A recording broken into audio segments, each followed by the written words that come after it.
Je m'appelle Peggy Frankston. On est aujourd'hui le 2 octobre 1995. On est à Paris, en France, et je mène une interview avec Ada Kessler-Pavlak. Une seconde, vous bougez.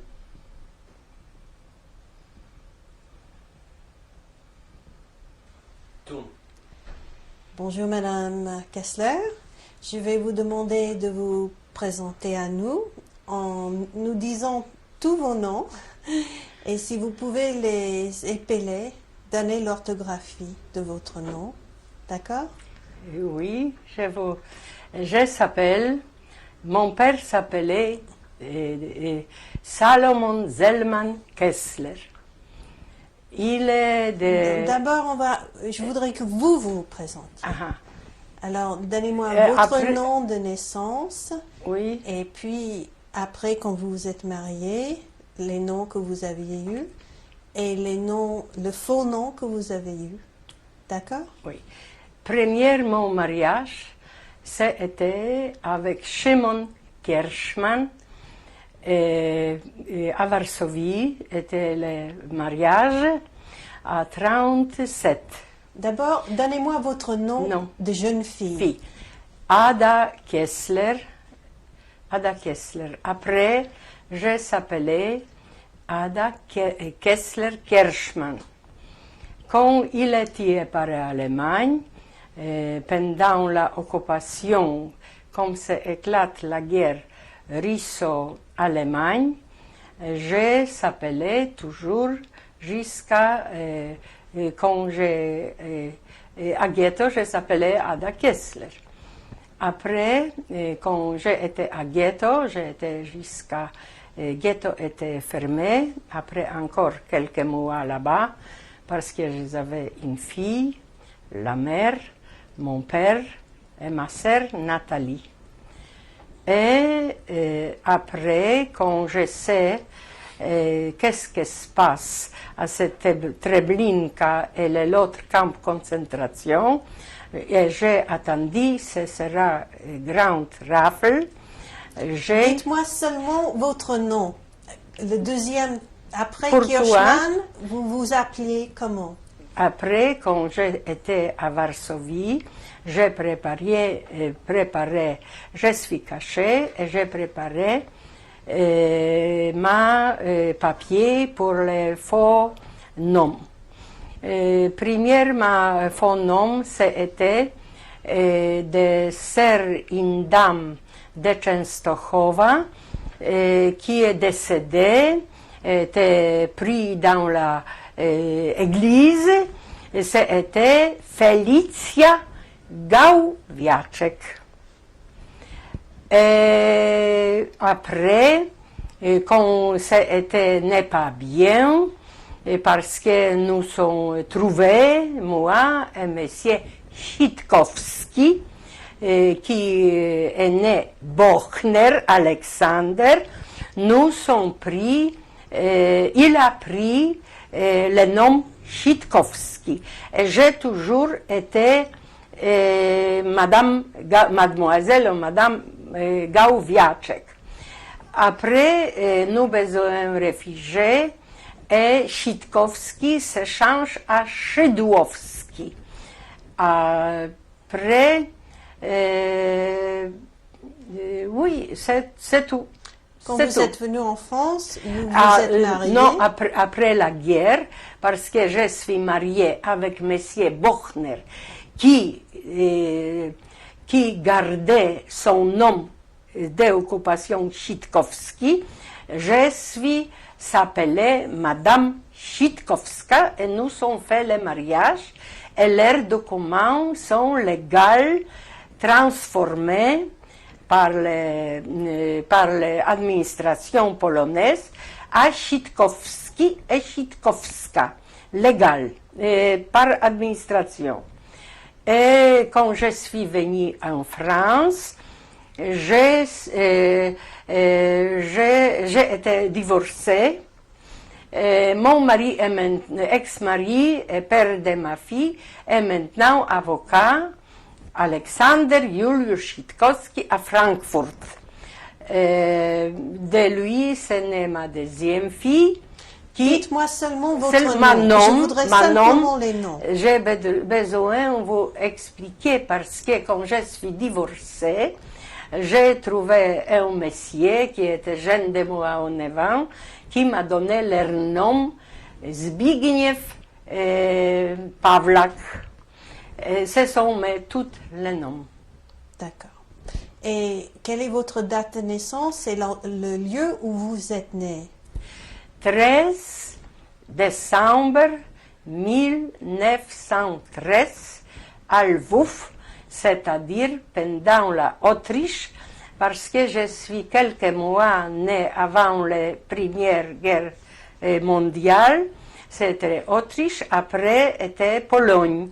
Maintenant, c'est ici, là-bas. Je suis né là-bas, à cette grande ville, Lemberg. Avant, c'était Lemberg. Pendant en Pologne, c'était Lvów. Et vous avez 81 ans. Oui, j'avais malheureusement maintenant 21 et 8 mois. Voilà.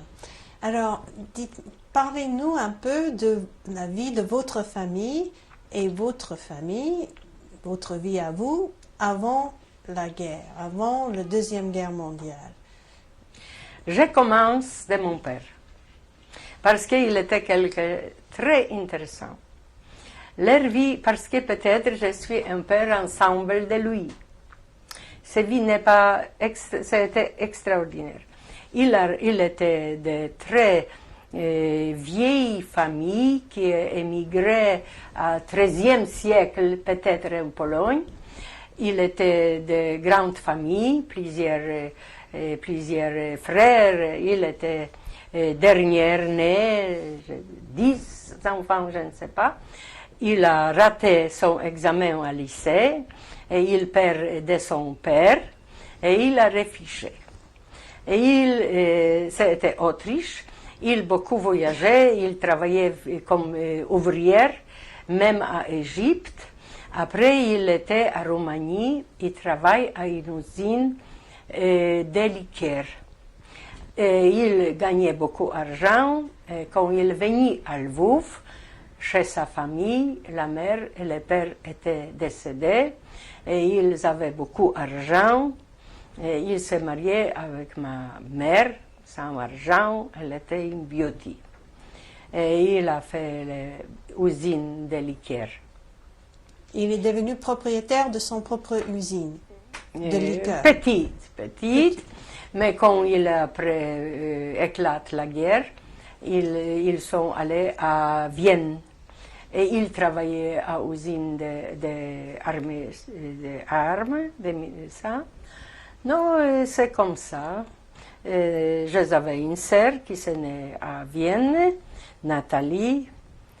Et nous sommes de riches femmes parce que mon père avait l'argent. Nous pouvons aller à lycée, ça coûte beaucoup. Nous avons fait beaucoup le sport, le ski. J'ai été moniteur après à Zakopane. Maintenant, oui. J'ai fait le lycée. C'était un lycée privé, lycée laïque? Oui, laïque. Nous étions en notre classe 9 juifs. Mais aussi un professeur spécial pour nous, pour notre religion, Dr Kahane, qui après qu'il a vécu la guerre, après il était à Israël. Je ne sais pas est-ce que c'est cet aventurier Kahane et peut-être leur frère, je ne sais pas. Mais il était élégant, il n'est pas habillé comme... généralement, le Lemberg était un peu plus occidenté comme la Russie. Et il a fait les lections d'histoire des Juifs, etc. Nous étions 9 ou 10 Juifs. Tous entiers, naturellement. Et est-ce que votre famille était pratiquante? Ils tenaient cachère? Ma grand-mère était très cachère. J'ai très souvent allé chez ma grand-mère et ma mère était aussi. Mais quand mon père venait d'Égypte, ce voyage, il mangeait le jambon et ma mère pleurait. Beaucoup pleurait à Cohen. Mais quand elle était enceinte avec moi, ils avaient goût pour essayer. Et ça commence. Mais de toute façon, ma grand-mère jamais ne mangeait chez nous.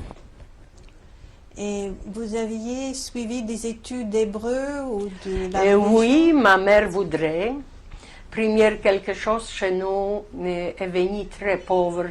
Les femmes de travailler, je ne sais pas comment ça s'appelle, j'ai oublié, cette qui est à synagogue, n'est pas première leur femme, nous vient chez nous et nous apprendre hébreu. Après, ma mère voudrait, et j'ai fait 3 ans l'école hébreu Tarbut, Niana al Lvov, à notre ça. Non, après, j'étais à Shomer Hatzair, mais je n'ai jamais parlé tellement bien. Et à la maison, vous parliez quelle langue? Polonais. Mes parents parlent yiddish. Mais quand ils travaillent dehors, tous les deux, sont les Ukrainiennes, les femmes de ménage.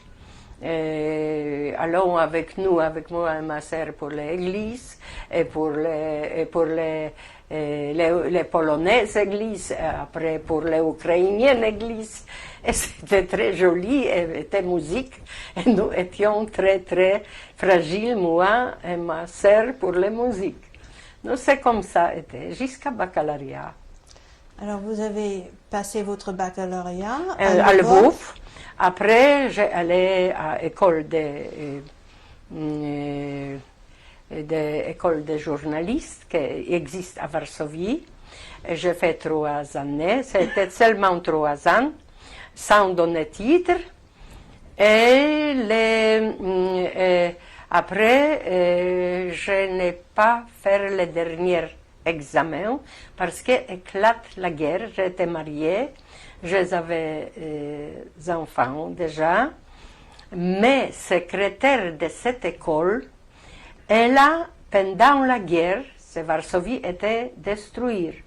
Elle, avec ses documents d'étudiants, allait d'une cave de deuxième et elle a gardé tous les documents, toutes les ça. Et après la guerre, elle m'a donné mes attestations d'étudiants. Et après... Vous avez rencontré votre mari où et quand? Kershman. Kershman, j'ai été moniteur à Zakopane. Un jour venu, très beau garçon.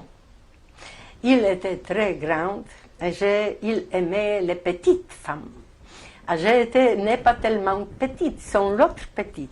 Il m'a chanté. Il aime seulement les petites. Mais il m'appelait. Il était bon étudiant à ski, entre l'autre, on m'a donné beaucoup de cadeaux, parce que j'ai été, à Lvov était montagnier, et toute ma jeunesse c'était à ski. C'était la ville comme ça. Les neiges sont plus sévères, chaque dimanche, ça, non, c'était peut-être c'était organisé par les Bund, cette colonie. Mais je devenais moniteur. Et là-bas, j'ai fait connaissance de ce grand amour. Non, malheureusement, les Allemands, lui, sont battus. Et je restais avec fille pour cette grande tragédie et j'ai sauvé la vie de ma fille. Alors, d'abord, vous vous êtes marié en quelle année? David, uciekaj stąd w tej chwili, zwariowałeś. Prosiłam ci, no. Wyjdź stąd, ja ci proszę. Pardonnez-moi, qu'est-ce que... Non? Ça va. Ça va? Continuons. Oui. Alors, vous vous êtes marié en 1937 Oui. à Lvov? Non, à Varsovie. À Varsovie. À Varsovie, il y en a les photos de 7 jours. C'était chez jeu de mariage. Premier était religieux. C'était un grand rabbin de Finlande. Et à leur appartement, c'était mariage. Et ma mère venue, et j'ai reçu après la guerre les photos de mon mariage d'Israël. Alors, votre fille, vous aviez une fille avec Kirchmann. Kirchmann, Renata. Et elle est née en quelle année? 39, 24 janvier. Et quand elle est née, ma sœur Nathalie était étudiante à Vienne. Et elle était à Bâle de Dollfuss, dernier jour de premier ministre autrichien. Et elles avaient les collègues autriches qui sont amoureux d'elle. Elles ont dit, Nathalie, tu reviens, Hitler est venu. Et 26 janvier, elle est revenue à Lemberg. Alors, où est-ce que vous étiez au moment que la guerre a éclaté en Pologne? À Varsovie, c'était 1er septembre, les premières bombes sont tombées. Mon mari allait avec militaire parce que radio dit toutes qui sont soldats et allons à West. Oui, et il m'a laissé avec ma fille, avec notre propre maison, parce qu'il était architecte et il a fini les maisons. Quelques appartements sont vides encore, n'est pas loué. Et j'ai resté avec ma fille. Et il allait à Lemberg parce que tout réfugié allait, les Polonais, le gouvernement polonais, tout allait par le Lvov, à Roumanie, à Hongrie, à Londres, à Paris, etc., etc. À cette première jour. Et j'ai resté avec ma fille. Après, sont restés aussi les 3 sœurs de mon mari, aussi des enfants aussi. Et ils sont restés à Varsovie, après ils sont à Ghetto. Et j'ai allé chez mon parent, j'ai passé les frontières par les uchodźcy. Ces frontières étaient déjà très difficiles à passer. C'était des frontières à l'intérieur de la Pologne? Non, c'était frontière entre Pologne et Rys. Là-bas étaient les villes Białystok. Et on a à frontière, c'était Allemagne qui sont fouillés qu'est-ce qu'on avait. J'ai été avec ma petite-fille, avec une dame qui portait ma fourrure, après quelque chose là. Et cette paysanne, il a pris l'argent et je ne pouvais pas aller au pied. Mais j'ai vu des messieurs jeunes qui avaient les voitures avec le cheval. Et je lui dis, j'ai payé les messieurs qui nous transportaient à l'autre côté, à vous nous prenez avec notre bagage parce qu'ils voudront avec voiture pour gagner sa vie à l'autre côté. Et cette paysanne allait avec nous juste pour les vaches allemandes. Et on a dit, donnez tout l'argent que vous possédez, quand non, nous vous tuerons. Non, je n'ai pas donné, je les avais bon cachés, mais après, ils nous ont laissés.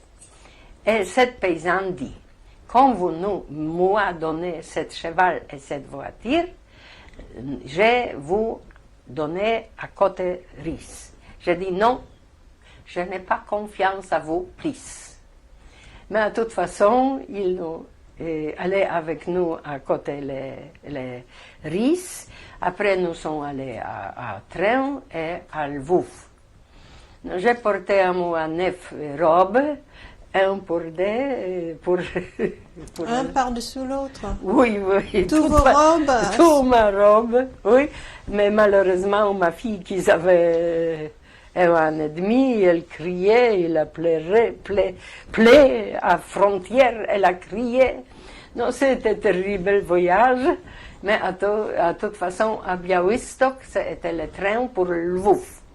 Et je suis venue et mon mari, Kershman, était là.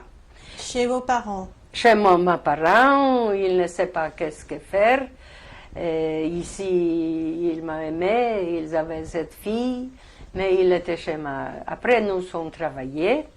J'ai travaillé à Buffet parce que j'étais fille des riches, des bourgeois.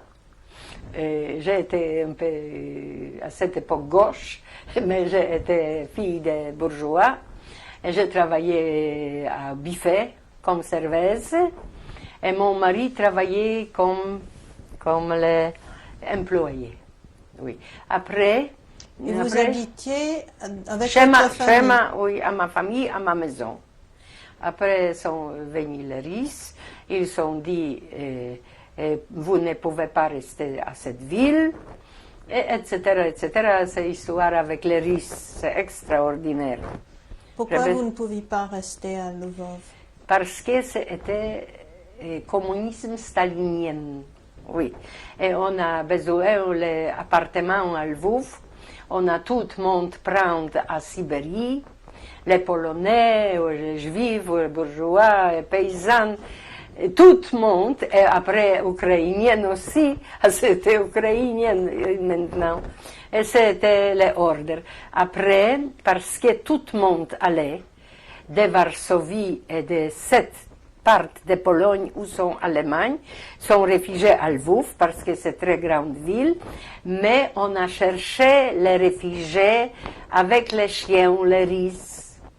Tout le monde est à Sibérie, à camp de concentration à Russie.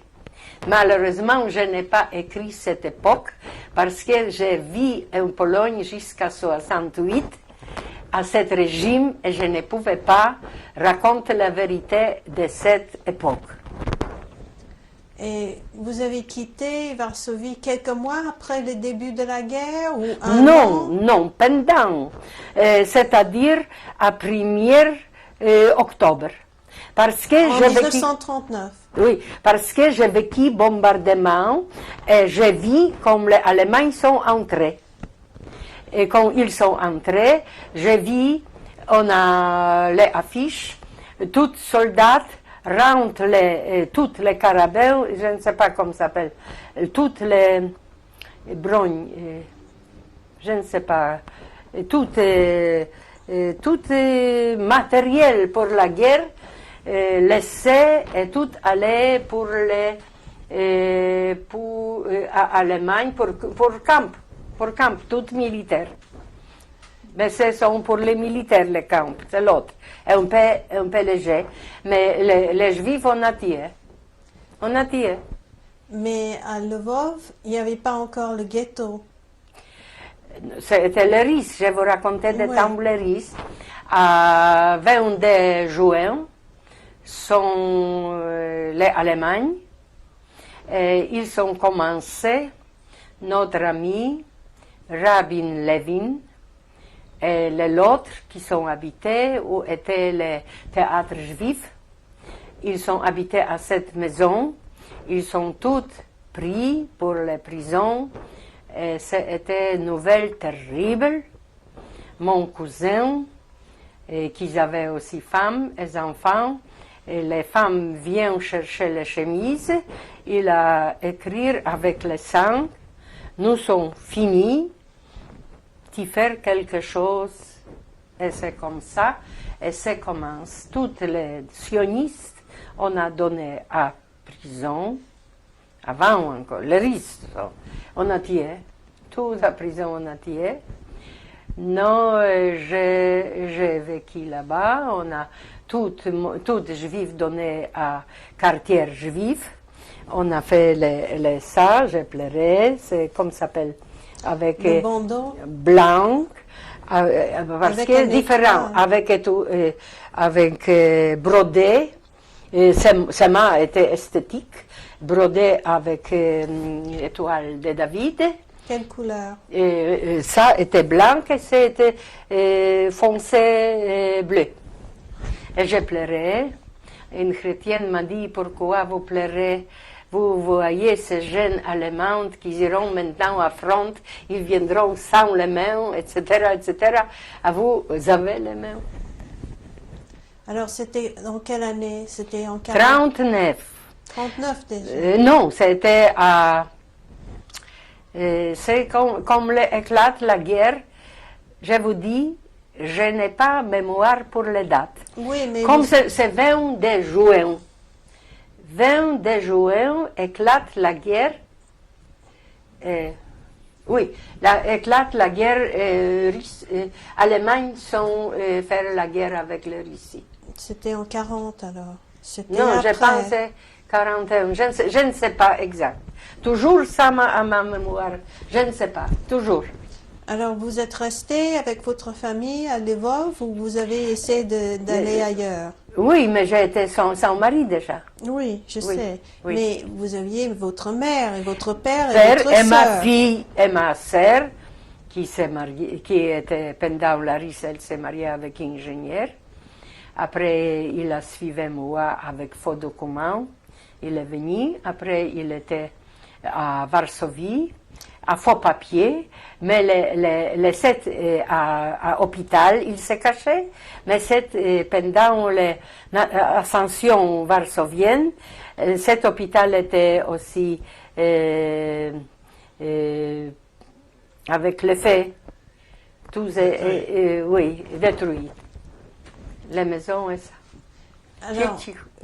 Alors après que les Allemands sont entrés... Entré, il a tué des premiers jours, le Gestapo, etc., terrible. Tout ce que vous connaissez, nous connaissons. Cette psychose, cet Hitler fou, je ne sais pas qu'est-ce que c'était. Je ne peux pas comprendre jusqu'à maintenant comme c'est possible, c'est tout. Mais après, c'était ghetto. On a nous transporté de maison à maison, de quartier à quartier. Chacun perd ses biens quand il s'est déménagé, vous savez. Vous avez déménagé plusieurs fois dans le Plusieurs ghetto. fois, oui. J'ai travaillé à Communaute. C'est quoi? À Communaute juive, comme employé pour les Wohnungsamt. C'est-à-dire, comme ces remplacements, nous avons fait les cartothèques où sont possibles pour déloger. Et reloger les personnes. Oui. Et c'est une fois, j'ai vu une dame qui était avant moi, je ne pouvais rien faire. Elle fait les naissances avant moi, les enfants, et je ne peux faire rien. Et oui, j'ai vécu ça. Et quand j'ai travaillé, c'était grande femme, parce que à Varsovie, ou l'autre terrain où étions népalais, c'était mieux, parce que était les nourritures. Là-bas était tout gouvernemental et on a nous donné 5 grammes par personne les pains. Noirs, naturellement, mélangés, etc. Et nous avons grande faim. Mon mari, David, leur père est décédé de faim à Lemberg, parce qu'ils sont prendre de tous les proches villages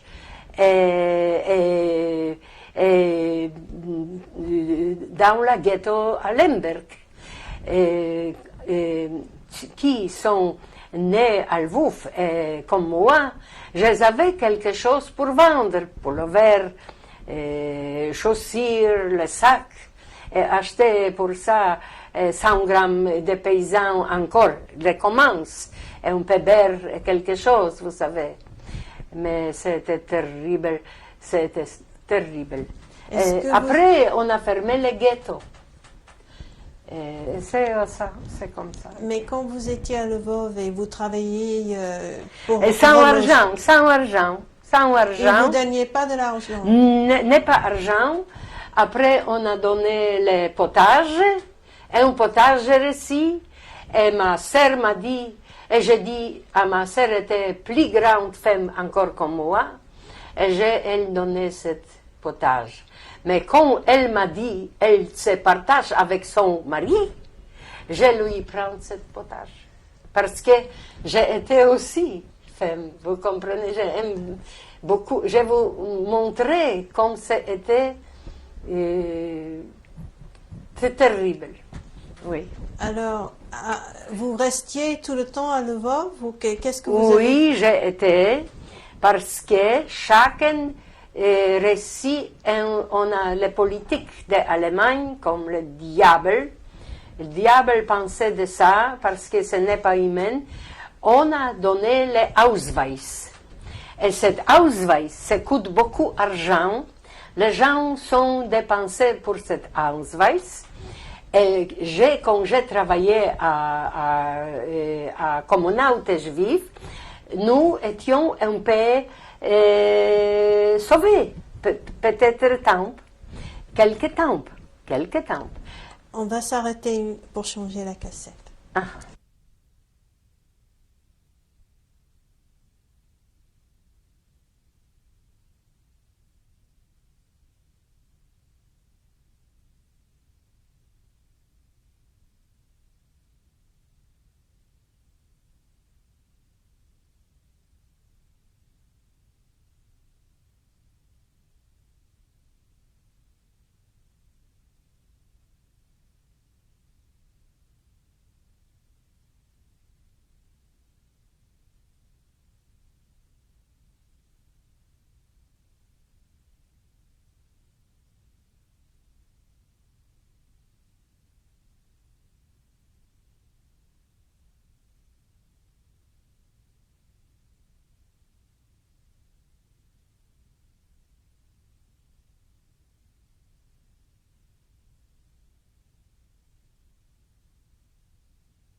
Alors, quand vous aviez travaillé dans cet endroit pour reloger les gens, vous étiez un peu privilégié. Vous avez des passes qui vous permettaient d'aller et venir plus librement que les autres. C'était ça l'Ausweis.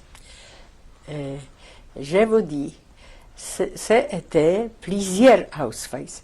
Par exemple, mon père travaillait pour Wehrmacht. Ils avaient bon Ausweis. Le Ausweis, normalement, c'était la vie. Ça coûte beaucoup d'argent. Et mon père, qui travaillait pour Wehrmacht, il travaillait en riz pour casser les glaces dans la rue. Vous comprenez? C'était comme ça. Mais un jour, les journalistes de notre journal à langue polonaise juive, Monsieur Brat, rédacteur Brat, il fait une réunion et il a dit, Monsieur, Madame, chacun cherchait les routes pour liberté parce que maintenant, pour nous, ça commence dans les 2 jours. Et j'ai allé à quoi faire. J'ai suivi, mes cheveux étaient noirs. Et je ferai blonde. Vous vous êtes teint les cheveux. Oui, et je suis venue chez ma mère et ma fille dit, Maman, qui t'a donné ces cheveux dehors? Et je prépare. Après, j'ai allé à Henri et j'ai vu mon collègue qui travaille avec moi, poète, Weintraub. Il dit, aujourd'hui, à nuit, ça commence. Et je viens... Il voulait dire que des rafles commençaient. Pour nous, pour les communauté, pour communauté, Ah, pour les avec, gens qui avec cet Ausweis, bon, qui vous dit, qui j'ai été privilégié. Et mon père avait bon Ausweis parce qu'il travaille dans la rue pour les glaces avec Kilov et il c'était bon Ausweis. Et je pense pour réfugiés seuls, parce que ma mère avait bon Ausweis et mon père aussi. Mais ils sont nouveaux Ausweis de ma mère. Et quand ma mère allait, sortie de où elle était cachée, elle était pour gaz. On l'a pris dans une rafle? Votre mère? Oui, avec cet Ausweis. Mais je vous dis, j'ai allé. Non, et c'est longue histoire. À toute façon, après, j'ai réfugié à Varsovie, où Ariane m'a caché dans les caves. Et j'ai été à ghetto ensemble environ 2 ans. 2 ans? Oui, j'ai préparé les papiers Ariane. Et après, quand j'avais papiers très bien, de 3e génération comme Ariane, tout était décédé. À l'église, on m'a donné pour quelqu'un qui a décédé, les familles de ma Ariane copine, qui m'a envoyé de Częstochowa, etc. J'ai après allé à Arbeitsamt, à Varsovie, j'avais ce papier, et on a m'enregistré comme Felicia Gałowiaczek, comme conductrice. Et j'ai travaillé jusqu'à fin de la guerre, et étaient plusieurs partisans, et à travail était part était pour les nur für Deutsche, et deuxième pour les foules de pauvres Polonais qui sont cherchés, et on peut faire vendre le lait, vendre les viandes, etc., etc. Et on a tué plusieurs fois partisans l'Allemagne dans l'établissement Nur für Deutsche. Et j'ai travaillé. Nur für Deutsche, ça veut dire seulement pour l'Allemagne. C'était Allemands. soldats, première part des voitures, et le reste était pour les foules polonais. Et quand les partisans entrent, j'ai besoin de faire gymnastique comme ça, parce que c'est comme sur ma toile sont passées les petites des carabines. Les balles. Des balles de carabines. J'ai besoin comme ça. Vous êtes fait tout petit Oui. pour éviter les balles. Oui, c'était très souvent jusqu'à fin de la. Non, ce n'était pas la. Oui, c'était fin de la guerre. N'est pas la guerre, c'était 45 et c'était 44. Quand commence révolte des Polonais.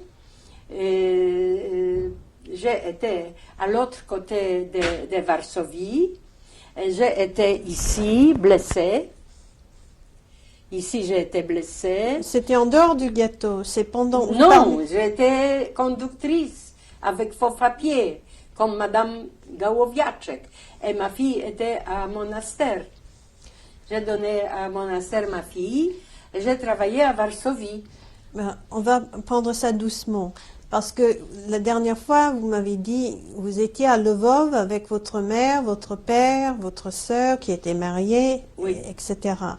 Puis vous m'avez dit qu'un jour, un collègue vous a dit qu'il allait avoir des rafles. Oui. Et vous avez teint vos cheveux. Oui, et j'ai réfugié À Varsovie. Mais en dehors du ghetto, dans le quartier Mais réservé pour les Polonais. Oui, mais j'ai été dans les caves, se cacher pour préparer quel mois, je ne sais pas combien, je ne me souviens pas.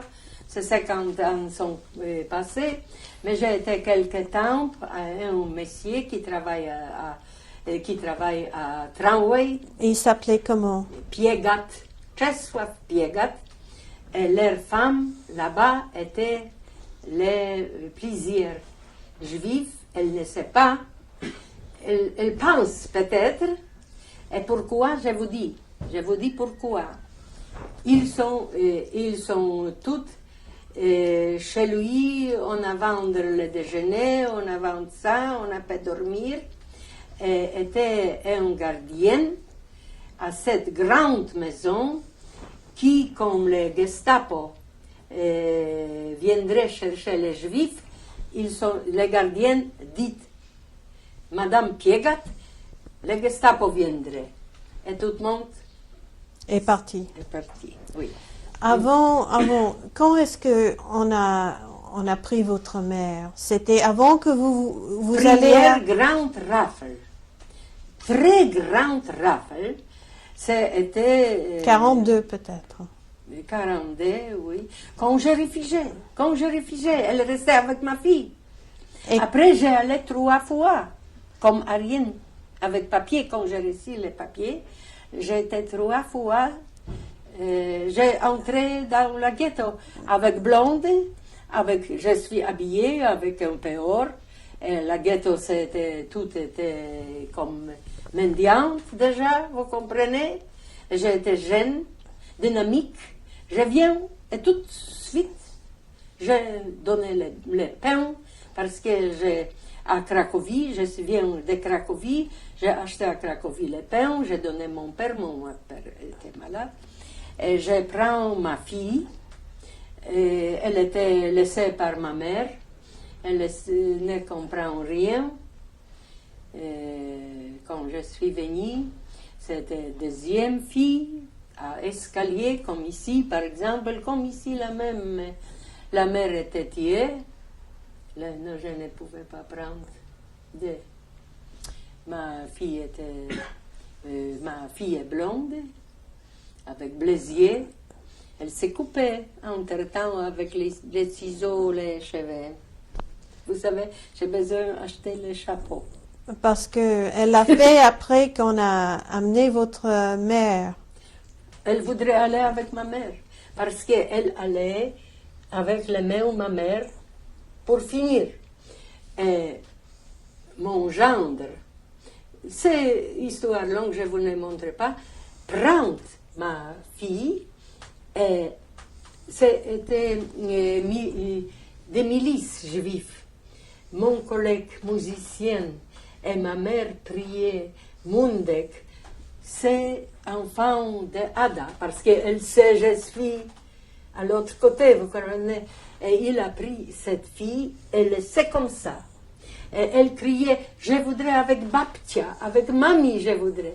Non, elle a pris, c'est le mari de ma sœur, et mon père prend, et quand je suis venue, elle était avec mon malade, mon père, qui perdit ma mère, vous savez. Et j'ai dit, viens avec moi, je suis venue avec documents. Vous aviez Aussi, trouvé des faux papiers pour lui aussi. Pour lui, il y a un monsieur qui est décédé à leur âge, et mon père parlait bien polonais, et n'est pas sémite, les yeux la même, mais il était noir. Et il pouvait, il voyait comme paysan, il pouvait. Et je suis venue avec documents, vous comprenez. Il a peur, il était malade, je ne sais pas, peut-être le destin comme ça. De toute façon, j'ai sauvé la vie de ma sœur, parce qu'elle était blonde, Blaisier, ma sœur. Et j'ai fait les papiers. Et elle travaillait comme femme de ménage à Cracovie. Après, elle allait à Kielce, elle travaillait à cuisine pour l'Allemagne. Elle jouait très bien piano. Elle s'est mangé aussi les soldats allemands. Elle s'appelle Gabriela Gauwiaczek.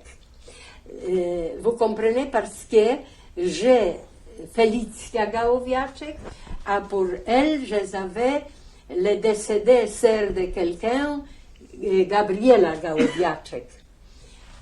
Mon petit-fils à Amérique maintenant gardait cette Gabriela. Quand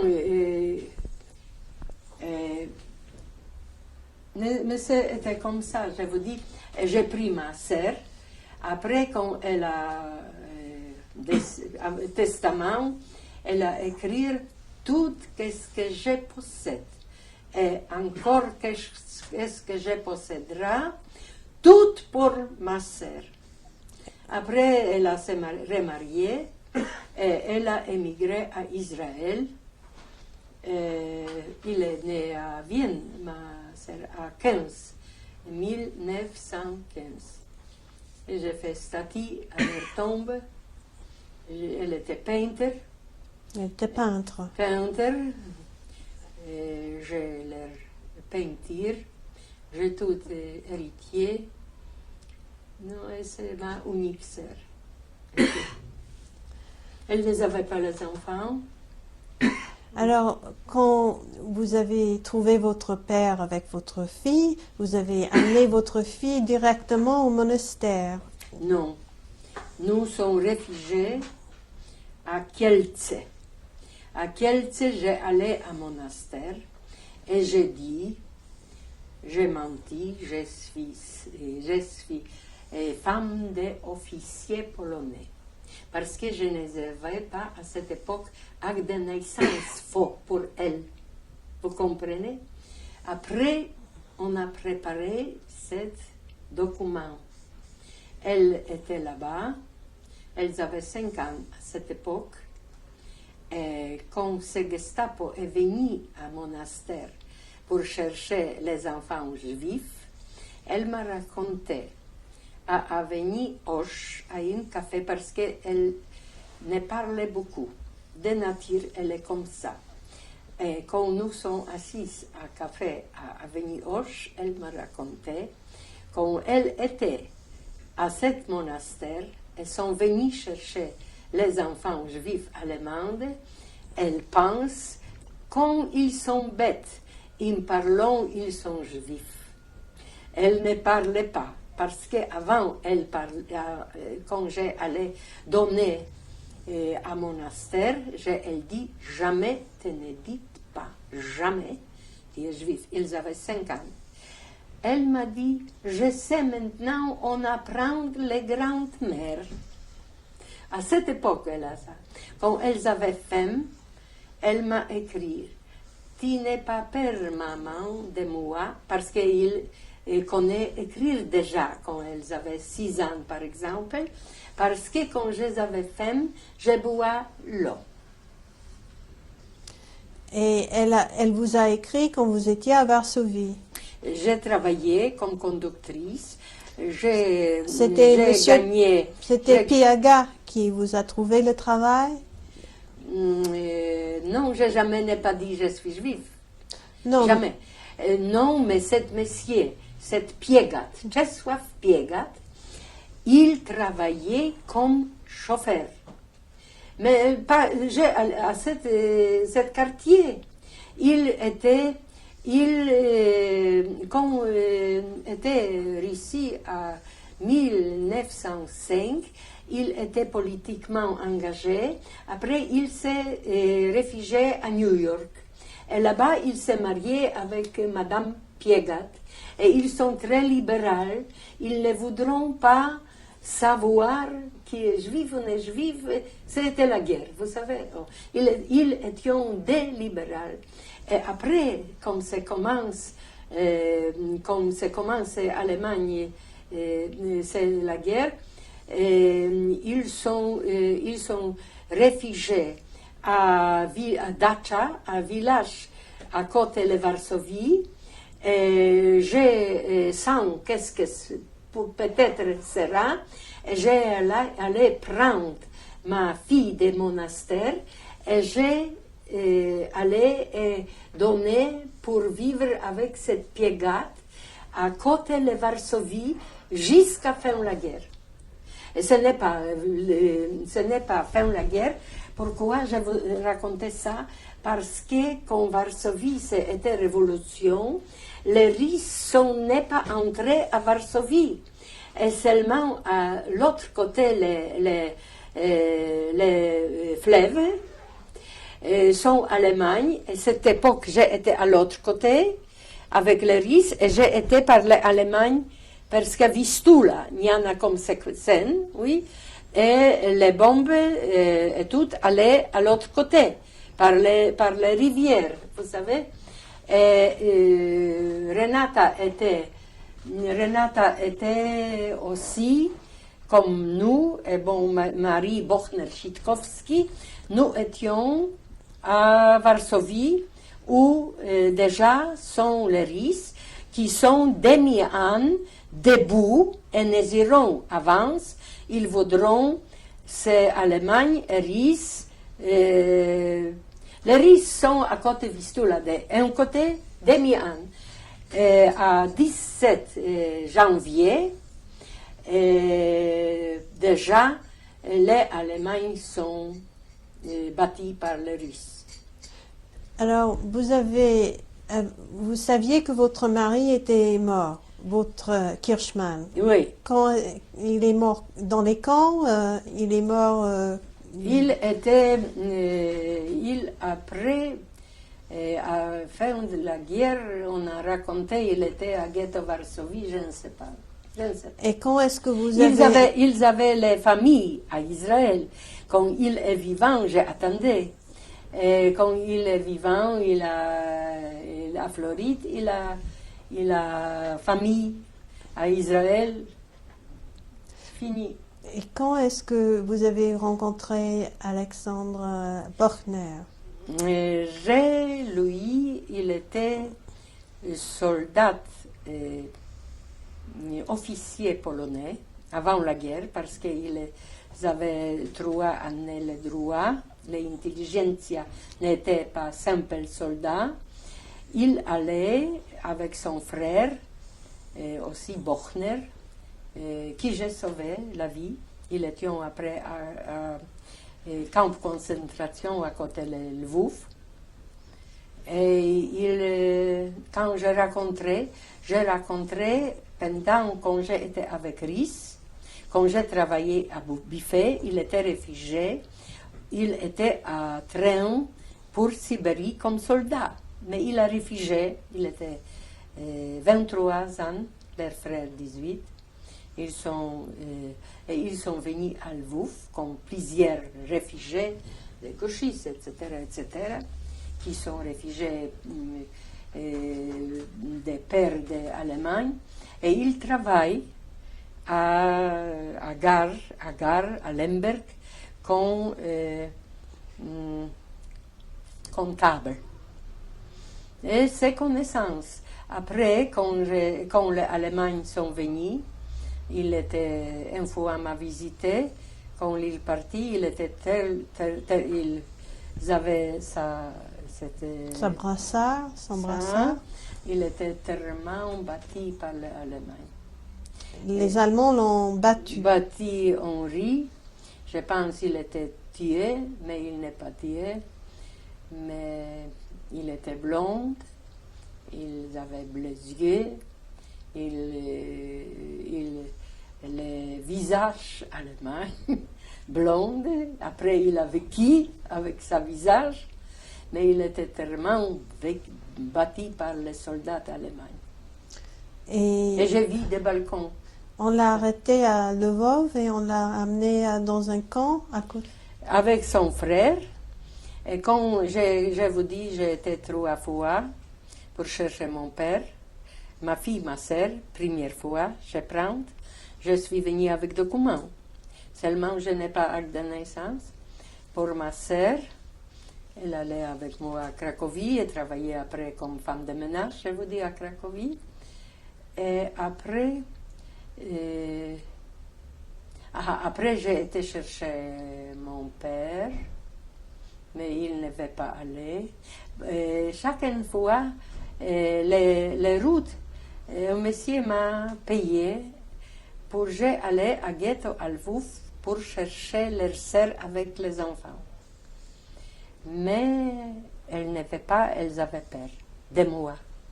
Et quand il travaillait à l'hôtel de ville de Kielce, c'était un groupe, et quand je suis venue, ils sont tous pris. Quand je vis, ils ont travaillé à l'hôtel de ville. Il m'a donné pour Ruth l'argent. À cette occasion, j'ai été chercher mon père. Et après, et c'est Comment comme est-ce ça. que vous avez... Une histoire. C'est tout. Non, j'ai besoin plus bref, peut-être. Non, vous m'avez donné les questions. Alors, quand est-ce que vous avez aidé Bochner et son frère? Et ils sont à camp, concentration à Kourovice. Et quand je suis venue aussi avec les documents, parce que je les avais déjà en relation.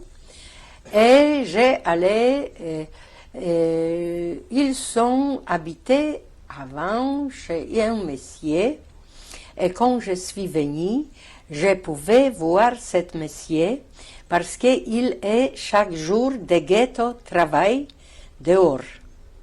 Et j'ai lui vu et il m'a dit, et nous sommes parlé de Alexander Julek après Chitkovski, Bochner, et il m'a dit, vous savez, nous ferons maintenant les sièges pour l'église à Katowice, et à Kourovice.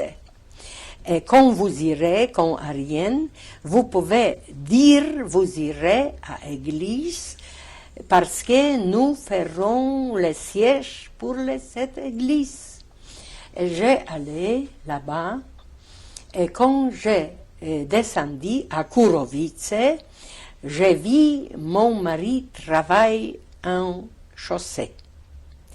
Et avant, j'étais à une maison d'un paysan, et j'ai dit, viens ici, les maisons droit, les gauches, ça, je t'attendrai. Et quand il est venu là-bas, je lui donné les signets dehors, je lui donné des documents pour lui. Des vêtements?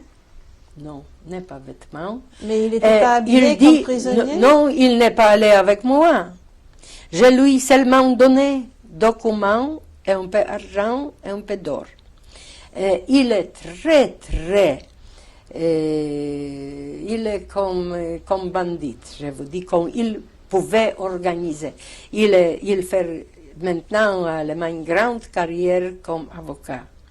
On a lui cherchant de tous côtés. Et il a revenu. Il a dit, viens tout de suite parce qu'on a tout tué. Et j'ai allé au pied à l'autre côté des camps, parce que j'ai peur avec voiture, on a me trouvé, vous savez. Et j'ai revenu à Lvov, et là-bas je lui dis, nous se verrons comme maintenant à cet appartement, à squatter, où tous les juifs, nous sommes habités ensemble à ghetto, n'est pas fermé encore, vous comprenez. Et je lui dis, il allait, on a envoyé lui chercher les meubles pour les Führer à Lvov, et il est venu, et nous sommes vus, et je lui tout l'a donné, je lui donné toutes les adresses, à côté les appartements qui travaillaient à train, parce que j'ai passé la nuit avec ma fille, avec ma sœur, j'avais déjà une adresse comme arrière. Quand j'ai trouvé cette maison où j'ai logé, monsieur cherchait locataire pour nuit, il voudrait gagner des gens, des voyageurs. J'ai lui connaissance faire à gare. Il dit, je voudrais vous chercher pour passer la nuit. Et c'était pour tout le monde après l'adresse, vous comprenez. Il a réfugié après avec son frère. Ils sont venus, j'étais à cette époque à Częstochowa, vous lisez dans mon livre, oui. Et là-bas, était Raphaël aussi. Et j'ai dit, ça s'appelle Beniek, cette frère n'est pas blonde, n'est pas un pessimiste, vous comprenez. Et là-bas était ma fille, Avant, j'ai donné à monastère. Et j'ai dit, tu allais tout de suite à Cracovie parce que ici, tu ne pouvais pas rester ni un demi-heure. Parce que ma femme où j'ai logé, parce que j'ai dit, j'ai Felicia, j'ai Voyante, etc., vous savez, j'ai tout, lui Vous avez dit que vous disiez le Bonaventure, que vous Oui, étiez oui. voyante. Hein, Oui, elle oui. vous croyait. Oui, elle est très naïve, c'était mademoiselle. Non, de toute façon, il allait, quand je lui n'ai pas gardé parce que les rafles c'était banlieue. Et c'était terrible à Częstochowa, on a fait finir cette ghetto. Et et après, c'était comme ça. Il allait à Cracovie. Après, il a le revolver. Mais Bochner, votre mari, Marie. est-ce qu'il C'était est Bochner. resté avec vous? Et nous sommes à la même jour, parce qu'il avait la tête sans cheveux. Et il était très maigre. Et ils avaient un manteau de cuir. Et c'était chaud, vous comprenez. Et nous sommes passés par le Piotrków. Aussi, n'est pas encore rafle. Et j'ai acheté le chapka pour lui, vous comprenez. Et j'ai attendu à train, on a dit, très bien, les juifs sont finis, des juifs, etc. Et nous sommes assis aussi, et nous sommes attendus ça, vous savez. Et nous étions à un hôtel, une nuit, comme les couples amoureux. Et après, nous sommes allés à Kielce, là-bas travaillait ma sœur, là-bas était leur mère, qui j'ai sauvé aussi la vie. Elle a de l'eau, etc., etc. C'est très, très compliqué. Mais vous avez sauvé la vie de plusieurs personnes Et avec des faux documents. Six. Mais vous ne faisiez pas partie d'un groupe de résistance. J'ai fait les faux papiers quand j'étais conductrice. Et ça m'arrive comme ça un jour. Chaque conductrice a une petite boîte dans le dépôt. Et j'avais sac. C'était peut-être un numéro qui j'ai toujours dans la tête.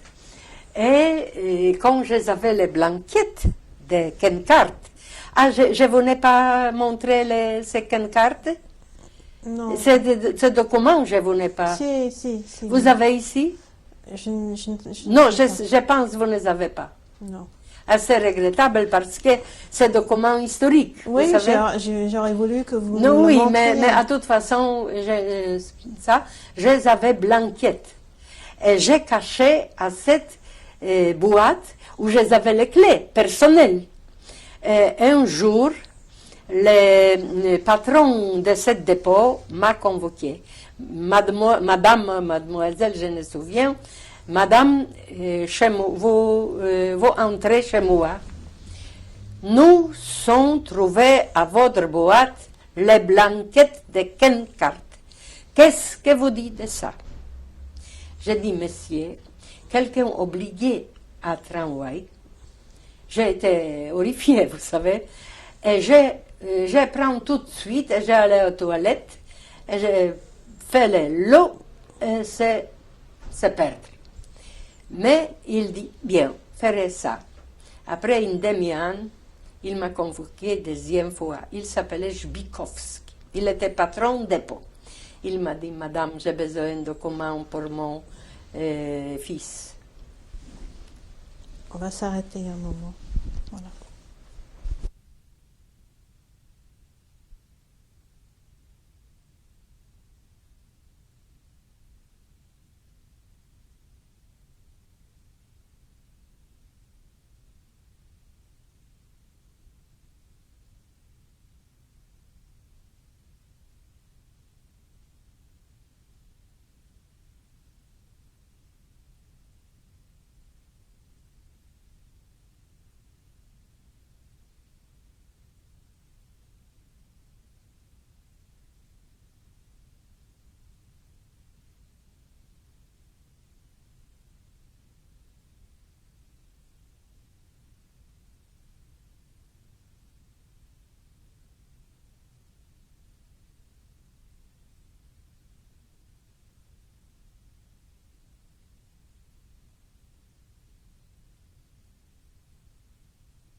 Alors, est-ce que vous vous êtes marié avec Buckner pendant la guerre?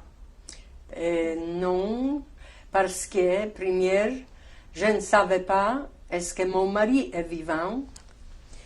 Je suis fait naissance après la guerre à 48 filles de lui, Mariola, Clara, et nous sommes mariés en 1950. Et j'ai gardé toujours le nom Tchaikovsky. Et quand est-ce que vous avez pris ce nom Tchaikovsky? Pendant la guerre? Non. Non, je suis légalisée. Nous sommes légalisés cet nom après. Après la guerre? Oui. D'accord. Alors, vous avez, jusqu'à la fin de la guerre, vous avez travaillé comme dans les tramways. Jusqu'à la fin. Comme c'est éclate révolution à Varsovie. Quand il y avait l'insurrection du Varsovie. ghetto de Varsovie. Non, ce Non? n'est pas ghetto déjà. C'était toute la Oui. ville de Varsovie. La ville de Varsovie, oui. Et qu'est-ce que vous avez fait à ce moment-là? Où est-ce que vous étiez à ce moment-là? À ce moment, j'ai habité à ma maison à Varsovie. Et j'ai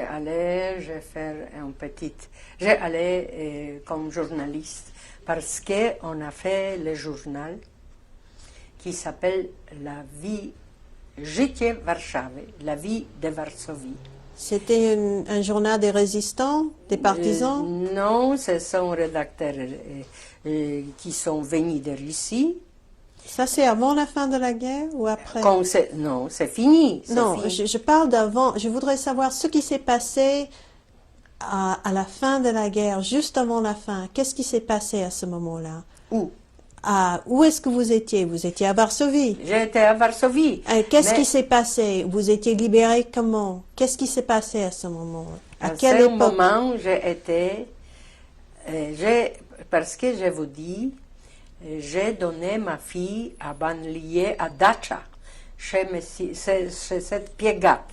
N'est pas à Varsovie, ils sont allés en vacances. Et éclate cette guerre, cette révolution éclate à ce moment. Et ils sont n'est pas à Varsovie. Les maisons étaient détruites par les Allemands à l'autre côté de Vistula. Et nous étions où sont venus les Russes. Vous étiez Et du nous côté étions russe. à côté les Russes avec ma fille, avec mon prochain mari, avec Tchaikovsky, avec cette madame et monsieur Piegat et leur fille à village comme à côté les Otwotsk. Et après, là-bas était aussi, première fois, on a fait à une chambre rédacteur de nouvelles journal qui, le gouvernement polonais était à Lublin. Le gouvernement était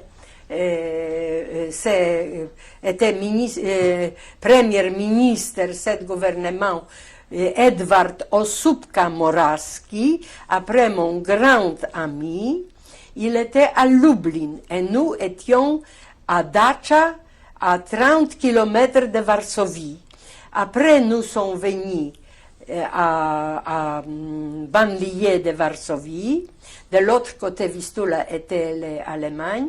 Et à l'autre côté était les Russes. Et était journal La vie de Varsovie. Et j'ai été correspondante comme ancien journaliste. Mais le jour avant la fin de la guerre, les Russes vous ont libéré. C'est ça, les Russes vous ont libéré. Les Russes nous ont cherchés avec Piegat à Varsovie pour notre habit, etc. Et quand nous sommes revenus de Varsovie, les trains ne marchaient pas déjà, et l'Allemagne sont déjà détruits les trains. Et nous sommes vus, 4 Allemands, nous sommes grands-pères, et ils sont dit, Ruski 4 kilomètres, Rousski 4 kilomètres. Après, cette Rousski sont debout quelques mois et sont restés à l'autre côté des rivières. Et j'ai travaillé à l'autre côté des rivières, où sont les Rys. C'était polonais journal qui existe jusqu'à maintenant. Ça s'appelle La vie de Varsovie, Życie Warszawy.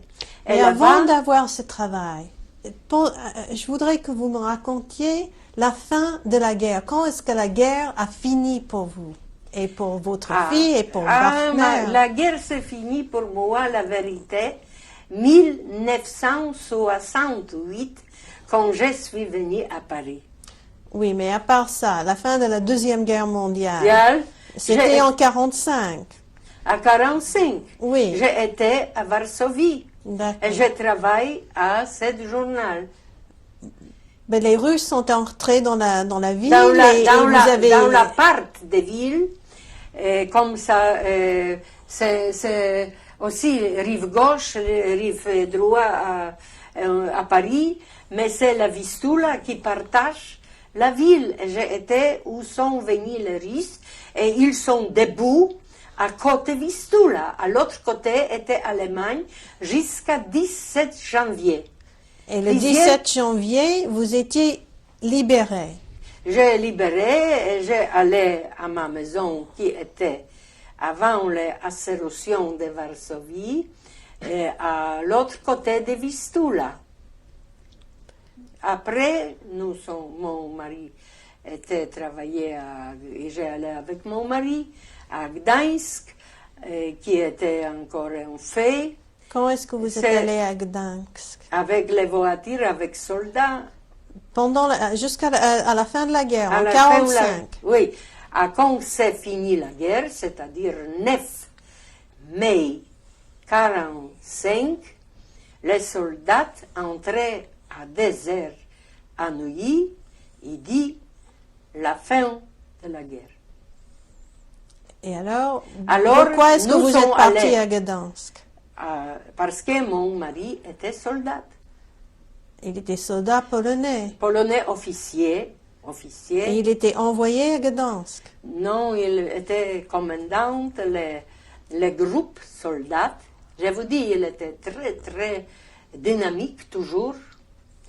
Et grâce à ça, nous sommes vécus. Et nous sommes allés à Gdańsk. Et Gdańsk encore était un fait. J'ai été première femme qui venait des côtés de Pologne.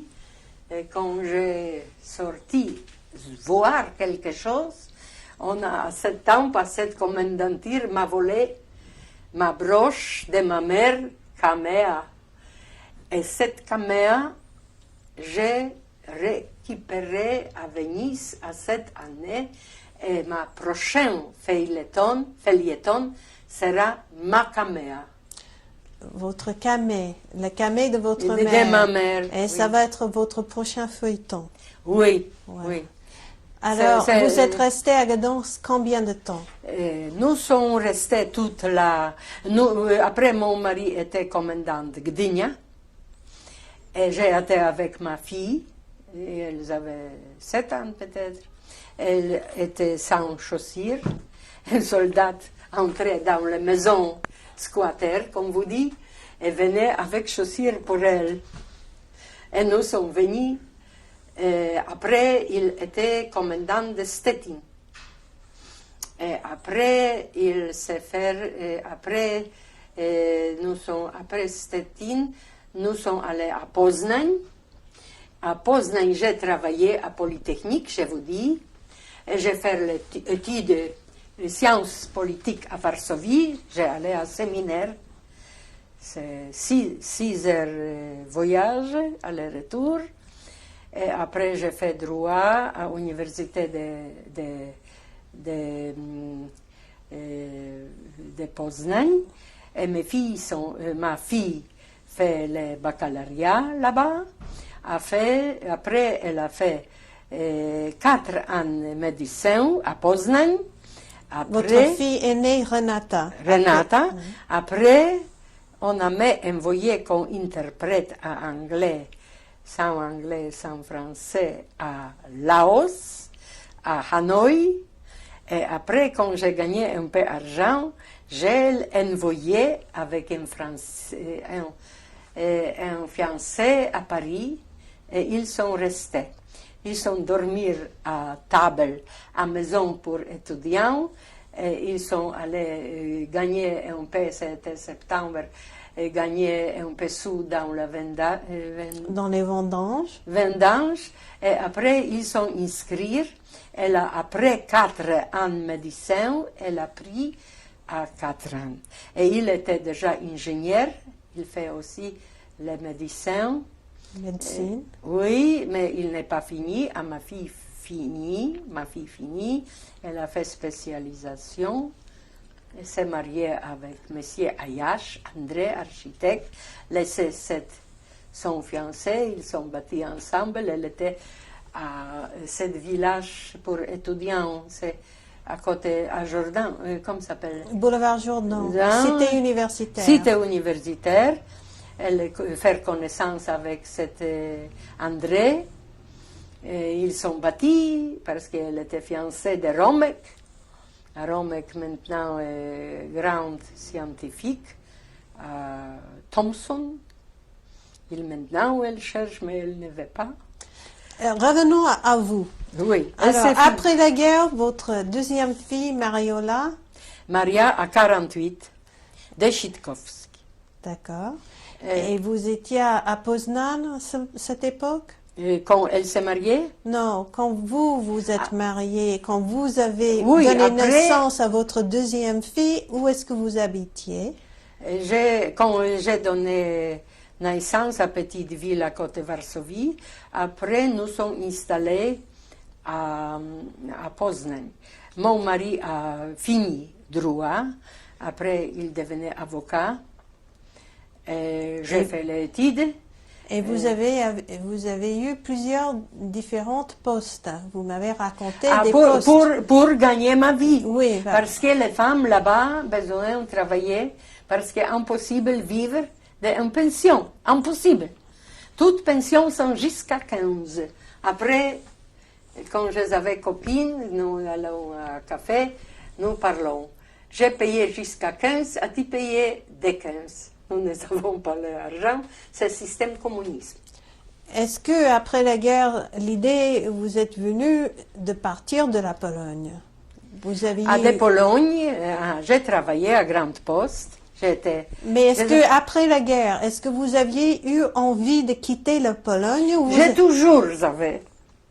J'ai toujours, pour mes enfants, je suis à toute façon juive. J'ai perdu mes parents, etc. Mais quand nous n'avons pas d'argent, quand la guerre s'est finie, j'ai été chaussure de bois, et nous gagnons jour par jour. Et mon mari n'était pas avocat, après il a fait les titres travaillantes, moi a fait les titres travaillantes, et j'avais petits enfants qui est né à 48, et après on n'en donnait pas les partir. Les gens sont allés à Israël, mais un jour on a dit non, fini, et nous ne donnons pas passeport, c'est comme ça était, plusieurs années. Vous n'aviez pas de passeport pour partir, c'est pour ça que vous ne pouviez... Naturellement, et nous avons l'argent. Nous avons l'argent aussi pour partir, nous n'avons rien. Nous avons les appartements, les meubles, tout. Après l'Allemagne, nous sommes installés. Mais l'argent pour émigrer, nous ne avons pas. Et nous n'avons pas les familles.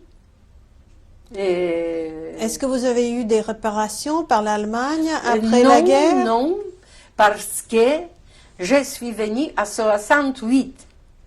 Non, je parle de là-bas. Non, je n'ai pas, je vous dis, les gens qui sont laissés Pologne après 68, j'ai reçu, comme tout le monde qui s'est venu attendre comme moi, $2 000. C'est tout. D'accord. Chaque retraite, rien. Alors, quels étaient vos emplois? Vous avez fait plusieurs choses intéressantes. Ici? Non, quand vous étiez en Pologne. Ah oui, oui. J'ai travaillé à une société Les Femmes. J'ai allé à village. J'ai laissé ma petite fille seule, qui était très enfant, petite, 2 ans, 1 an et demi, etc. Et j'ai resté à province 2 jours, 3 jours à petit hôtel. Après, j'ai fait cette école pour les politiques. Je vous dis, c'était... J'ai diplôme ici, j'ai porté ici. Vous avez École enseigné? pour les sciences, les high school pour les travailleurs et pour étrangers, pour diplomates, à Varsovie. Je pense que j'avais les documents ici. Et après, quand j'ai fait les études, on m'a proposé vice-directrice dans l'école pour des infirmières diplômées. Et j'ai travaillé 3 ans et j'ai cherché pour aller enseignante. Ma rêve était les droits internationaux. Je voudrais travailler à l'université comme assistant. Mais j'ai reçu le poste à Polytechnique à Poznań. Et j'ai travaillé là-bas 5 ans comme assistant pour gagner ma vie. Et après, j'ai travaillé là-bas. Après, Vous avez parlé d'un poste de la culture à Poznań. Non, c'est après Vietnam. D'accord. C'était ma carrière déjà. Pour toi, j'ai écrit ce livre, La carrière de Marianne Lind. C'est l'autre époque, parce que de cette école, après 5 ans, parce que j'ai enquête écrire, je connais anglais, on m'a envoyé comme interprète à Hanoï. C'était après la guerre Dien Phu, c'était organisation de Genève, c'était trait de Genève, et j'ai été comme interprète envoyé à Hanoï. Et je restais là-bas 1 an. Après les 56, c'était avant la guerre, quand les Américains sont venus, j'ai travaillé comme rang d'officier. J'allais chercher les gens à port d'avion et j'ai vu quand les Français sont réfugiés et les Américains en général est venu. J'ai été à ce moment à Saigon. Non, après, quand je suis revenue, à Poznań était révolution des ouvrières. Et j'ai perdu ma poste à Polytechnique. Et j'ai travaillé à la bibliothèque, etc. On a besoin de 6 mois parce que j'ai travaillé comme scientifique. 6 mois congé. Et après, on m'a proposé vice-directrice bibliothèque nationale à Poznań. Mais quand j'ai fait l'interview avec les plusieurs écrivains, et j'ai donné articles à journaux, un jour on m'a proposé poste, première femme était à cette poste, qui j'ai gouverné avec toute institution culturelle de ville, c'est-à-dire musée, opéra, école de danse, bibliothèque, etc., etc. Et après, c'était changement le gouvernement, c'est Gomulka tombé, etc., etc. Et j'ai dit merci. J'ai commencé à être avocat. J'ai fait les stages des ans et j'ai gagné l'examen comme avocat. Et j'ai travaillé après à Varsovie comme avocat. Et je suis venu comme avocat polonais, mais sans langue française. Et ça commence. Quand est-ce que vous vous êtes divorcé avec votre deuxième mari? Mon deuxième mari, c'était un très beau garçon, et toujours plein de femmes à côté de lui. Et nous sommes divorcés quand je suis dit au revoir Pologne. 68, c'était antisémitisme. On a cherché, je ne pouvais pas être presque avocat, mais à toute façon, pour toi, je suis réfugiée. Je vous dis, une dame m'a montré,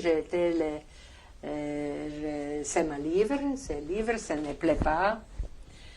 Et je suis revenue, et après, quand je suis venue, et je n'aurais pas revenu, mon mari fait le divorce. En 68, quand vous avez quitté la Pologne. Peut-être c'était déjà 69, parce que on aimait écrire, revenir, ça, mais je n'ai pas revenu, je restais, je travaillais comme femme de ménage, plusieurs employeurs de maison. Après, je travaillais à un hôpital comme garde de nuit, parce que, de toute façon, je connais quelque chose de ce métier, parce que j'étais à examen. J'étais vice-directrice administrative à cette école. Après, j'ai fait connaissance avec David. J'ai entré chez lui à cet Idorf, et où nous sommes maintenant. Non, et je restais ici.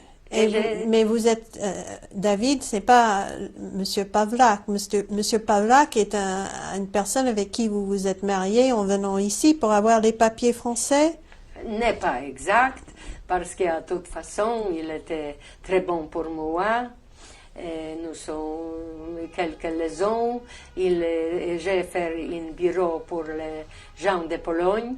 Il connaît très bien français. J'ai fait le bureau, il était secrétaire, j'avais machine à écrire, il connaît le français, il fait baccalauréat, il fait aussi les études après la guerre à Grenoble parce qu'il était aussi prisonnier pendant la guerre à Allemagne.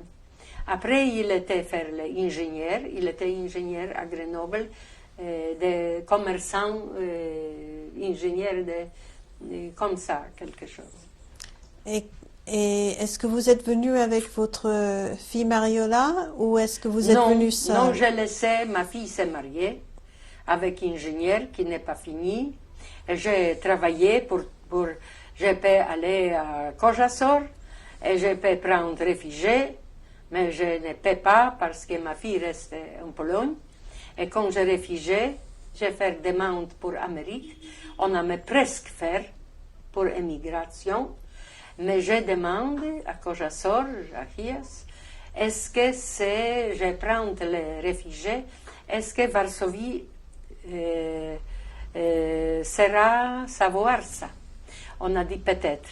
Je dis merci. Et je ne prends pas le droit d'asile.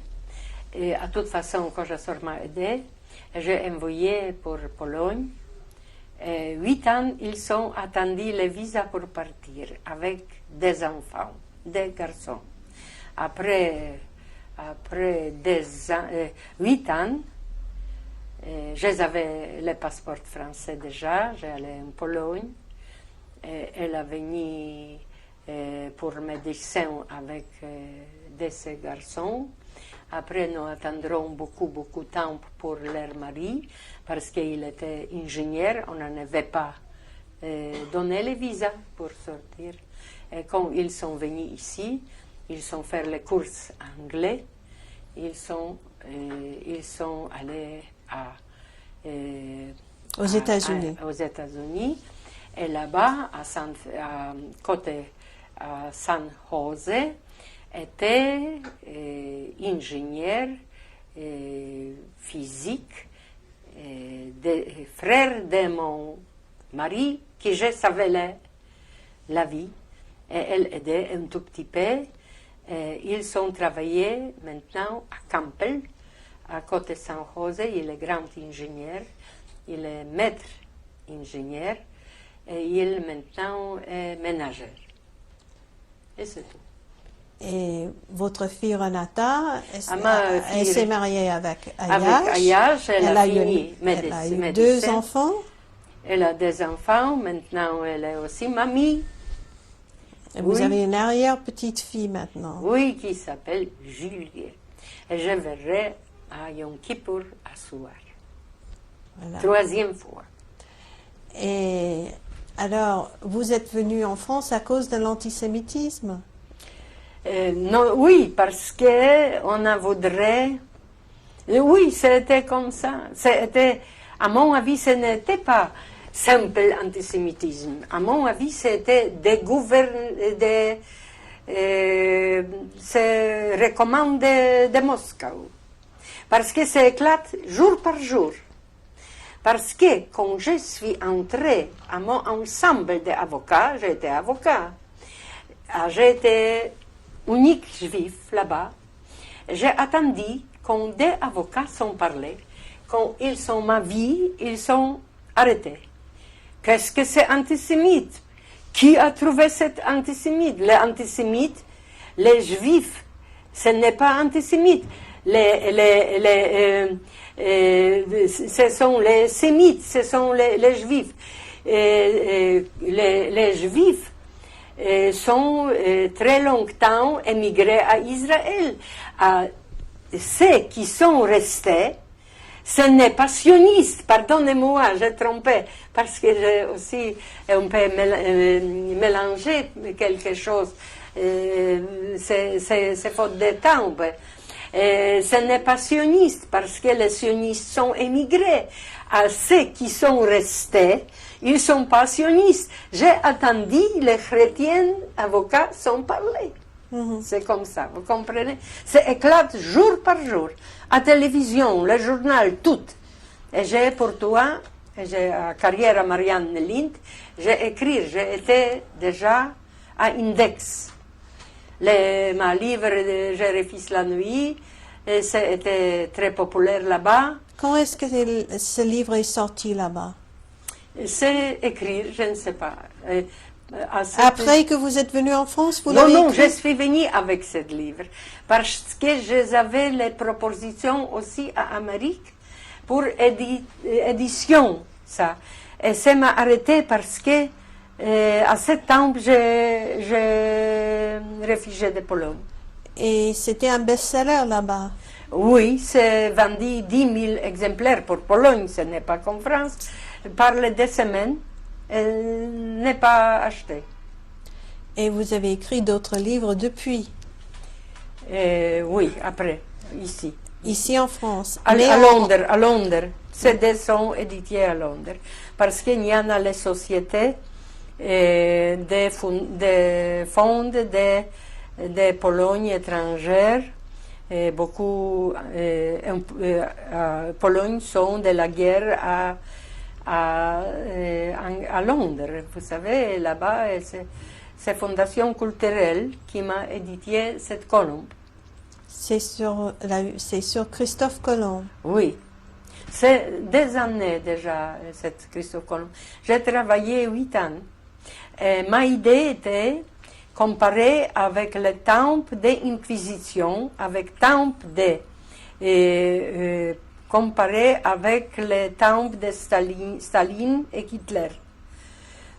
C'était ma idée, c'est romancier, mais j'ai aussi cherché est-ce que Colomb, qui il était? Parce que c'est une très grande bizarrerie de ça, parce qu'il ne parlait pas italien. Et quand on a dit qu'il est né à Gênes, il ne parlait pas ni un mot. Il parlait seulement avant portugais, parce qu'il s'est marié à Portugal, première noce. Après, il ne s'est pas marié avec ses femmes de leur 2e fils. Diego était première. Et je cherchais ça. Et ma rêve était aller un jour à Rome pour chercher un document de ce temps, 1500 et quelque chose, chercher parce que c'était Pape Borgia. à cette époque. Il était pro-juif, cette Borges. Je ne sais pas, est-ce que vous savez ça? Et je voudrais entrer dans les bibliothèques, dans les archives. Et j'ai envoyé mes livres pour le pape. Et il m'a répondu, je voudrais entrer dans les bibliothèques. Je connais quelques langues, peut-être je comprends, parce que il sait écrire peut-être en espagnol, peut-être en français. Vous m'avez dit aussi que vous chantiez. Ah C'était oui. un autre de vos métiers. Non, je voudrais, parce que ça m'a sauvé ma vie, quelquefois. La Comment fin de ça? la guerre, j'étais dans le train où étions ces Voissov, les Autriches, les Ukrainiens, qui c'est avant la guerre. J'étais avec Chitkowski, nous sommes un peu nous étions peut-être à un anniversaire, tout le monde était un peu ivre. Et ils sont, lui, cherchés, peut-être portés, je ne sais pas. Et je connais les chansons à langue ukrainienne, et russe, et j'ai chanté. Et ils ont dit, tu es sestra, tu es la sœur, etc. Et tout le monde était à côté de moi, vous savez. Quelquefois, c'était encore. Vous vous souvenez d'une chanson que vous avez chantée? À langue russe, Oui. Ou en Vous voudrez? polonais, oui. vous voudrez? Oui. Je ne sais pas. Ben, on va changer la cassette. Hein? On va s'arrêter un moment.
Pośle trewog, śpiać gorodok.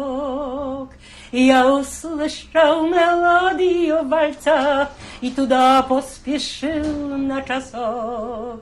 Choć ja z wami совсем nie znakom i daleko отсюда мой дом. Но мне кажется снова возле дома родного. В этом зале большом мы танцуем вдвоем. И скажите хоть слово вам сам. Non, je ne peux pas. Pardonnez, vous pouvez ça. Parce que j'ai besoin de boire. Film. Miłości wszystko wybaczy, zdradę zamieni ci w śmiech. Miłość tak pięknie tłumaczy zdradę i kłamstwo i grzech. I choćbyś zaklął w rozpaczy, że jest okrutna i zła, miłość ci wszystko wybaczy, bo miłość, mój miły, to ja. Est-ce que vous pouvez nous dire un peu ce que ça voudrait dire, la deuxième chanson? Oui. L'amour dit toujours pardon, tous. Parce que, bref, c'est amour, c'est mort. Et elle chantait ça, cette grande chanson très bonne chanteuse à ce film, cinéma, comprendre les gens pour le gaz. Quand on mettait À les gens cette dans les cinéma. chambres à gaz, on la Oui, liste de oui. Schindler, on Oui, chantait cette chanson. C'est cette chanson de Ordonuvna. Hanka Ordonuvna. Alors, maintenant vous êtes en France depuis 27 ans Oui, et vous vous sentez bien en France? oui. Liberté. J'ai cherché liberté, malheureusement, oui, c'est comme ça. Et votre fille aînée habite en France et votre fille cadette habite aux États-Unis. Oui, Et, elle est née après la guerre. et par rapport au judaïsme, est-ce que vous êtes pratiquante? Est-ce que vous allez à la synagogue régulièrement? Est-ce que... J'ai allé à la synagogue Notre-Dame de Nazareth parce que c'est plus proche et j'ai vu plusieurs gens de Varsovie, etc. Nous irons toujours chaque année à Yom Kippur les pour fêtes? Kaddish. Pour Kaddish, nous pleurons là-bas, vous savez, j'ai vu société juive, les amis, les anciens amis, etc. Quand je suis vieille, toujours sont moins. Est-ce que vous avez quelque chose que vous aimeriez dire aux gens qui verront cette cassette ou aux futures générations qui vont faire de la recherche sur la guerre? Est-ce que vous avez quelque chose à dire par rapport à vos expériences? Non, je vois non, quelque chose qu'est-ce qui se passe pendant cette guerre. C'est quelque chose que peut-être les plusieurs générations, plusieurs toujours, sera actuel ce problème. Et jamais ce n'était pas tellement un massacre et ce mode de tuer comme à cette guerre. J'ai pensé quand j'étais étudiant, que j'étais jeune, c'était possible seulement à passer à n'est pas au XXe siècle. Et ce n'est pas simple parce que ces gens qui sont vécus, ils ne peuvent pas oublier. Ils sont cauchemars dans la nuit. Et c'est très dur. Parce que quand je suis allée au café avec mes copines, nous parlons de tous les problèmes. Après, toujours, nous sommes revenus à temps la guerre de Hitler. Non, je ne sais pas, je ne peux pas comprendre qu'est-ce que toutes les nations d'Allemagne, etc., c'est possible, ça. Je peux dire comme plusieurs, jamais comme ça, mais malheureusement, toujours la même chose. C'est ma expérience, vieille femme, Mais toujours la même chose. Mais vous l'avez écrit et vous l'avez partagé avec d'autres pour qu'on n'oublie pas. Oui, oui. Non, j'ai été courageux, je sais, mais les gens ne sont pas tellement. Je savais 6 personnes, mais quand j'étais jeune, je ne vois à moi. Mais maintenant, peut-être, je suis changée. Je ne sais pas, l'expérience, la vie, etc. C'est très difficile de dire les derniers mots. Jamais la guerre, c'est mon principe. Je ne sais pas, est-ce que j'ai fini bien ça. Vous voulez nous montrer votre livre en français? Montrez le livre, voilà. Oui.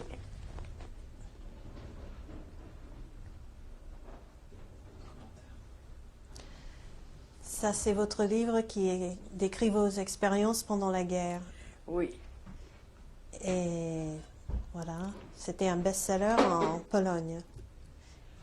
Et maintenant, vous êtes invité par la Société des... Je suis membre du PEN Club français. Oui. Et je suis membre des sociétés d'écrivains polonais qui maintenant, à 9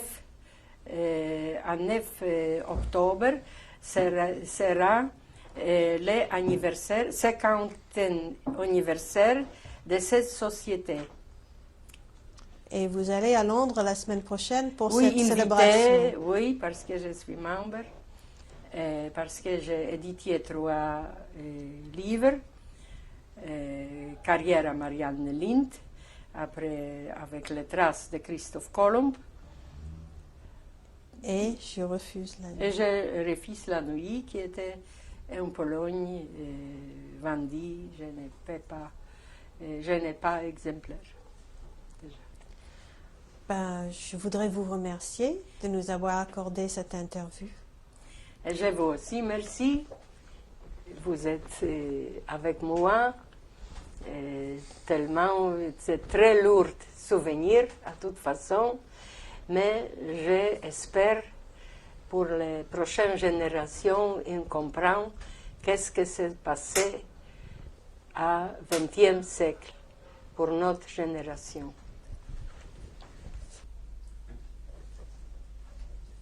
Cette photo,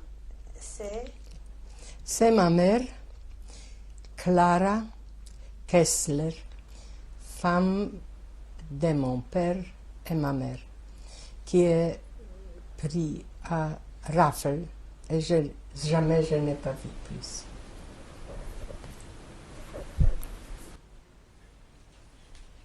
Dites-nous qu'est-ce que c'est cette photo? Cette photo de notre jeunesse, ici est groupe sportif Dror de Lvov, gymnastique club, gymnastique s'appelait Dror. Et c'était à peu près en quelle année? Début des années 30? Non, c'était avant 30 peut-être. J'ai reçu ça de kibbutz de Haïfa. Cette photo représente quoi? C'est de mon mariage à 11 avril 1937 à Varsovie. C'est l'appartement de rabbin de Finlande à Varsovie.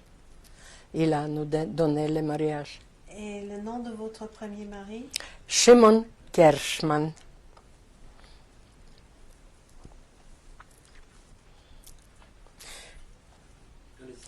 C'est aussi les photos de mon mariage de la même date. C'est midi, peut-être, à ce jour, 11 avril 1937. Et tout le monde est presque tué par l'Allemagne.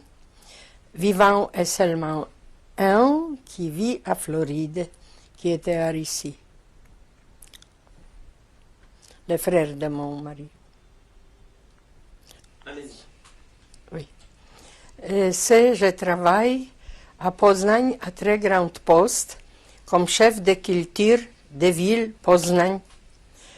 Je suis directeur de toutes les institutions culturelles comme opéra, philharmonia, école de ballet, musée des archéologues, etc.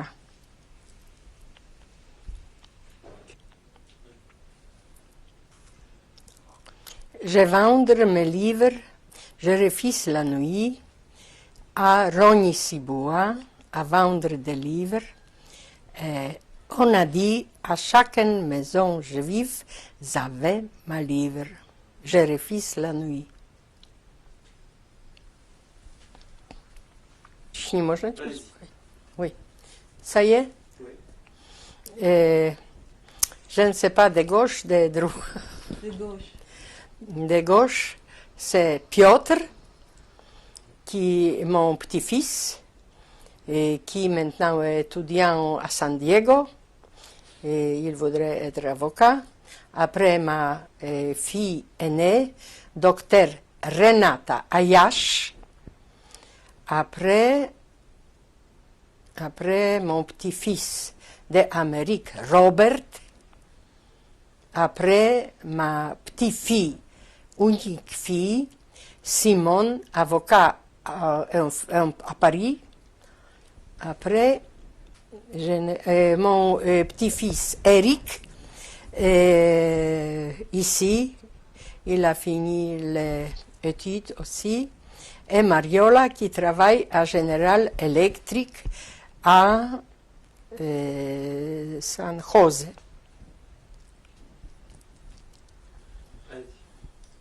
Allez-y.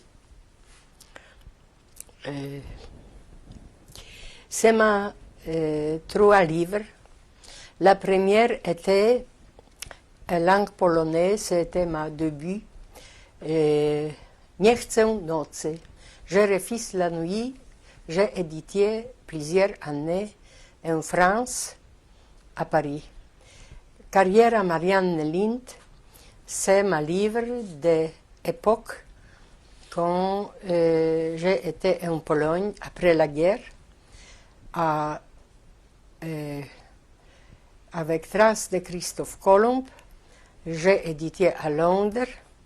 J'ai travaillé 8 ans et ma idée était montrer les parallèles entre les dictatures Staline et Hitler avec les Isabella et Ferdinand catholiques.